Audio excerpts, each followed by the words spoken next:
पुण्याच्या लोणावळ्यात गर्भसंस्कार या विषयावर आंतरराष्ट्रीय परिषदेचं आयोजन करण्यात आलंय। गर्भावस्थेतील 9 महिने आणि बाळाच्या जन्मानंतरची 2 वर्ष म्हणजे गर्भधारणेचे 1000 दिवस या थीमवर आधारित ही परिषद असेल। वर्ल्ड हेल्थ ऑर्गनायझेशनने ही थीम राबवली आहे। यात गर्भसंस्काराचं वैज्ञानिक दृष्टिकोनाचं महत्त्व काय, गर्भसंस्कार म्हणजे नेमकं काय यावर सविस्तर मार्गदर्शन केले जाणार आहे। यासाठी देशभरातील 500हून अधिक डॉक्टर आणि तज्ञ सल्ला देणार आहेत। 17 आणि 18 जानेवारीला लोणावळ्यातील वनशक्ती केंद्रात ही परिषद पार पडेल। ऑनलाईन पद्धतीनं या परिषदेमध्ये सहभागी होता येईल यासाठी केंद्राच्या वेबसाईटवर या परिषदेचं थेट प्रक्षेपण केलं जाईल।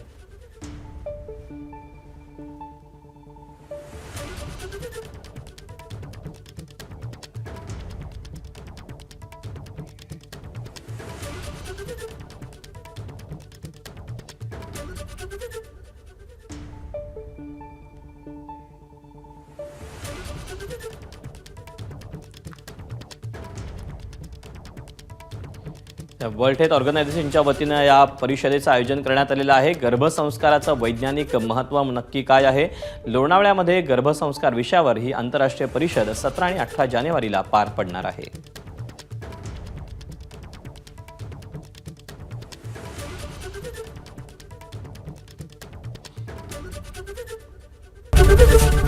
एबीपी माझा, उघडा डोळे बघा नीट।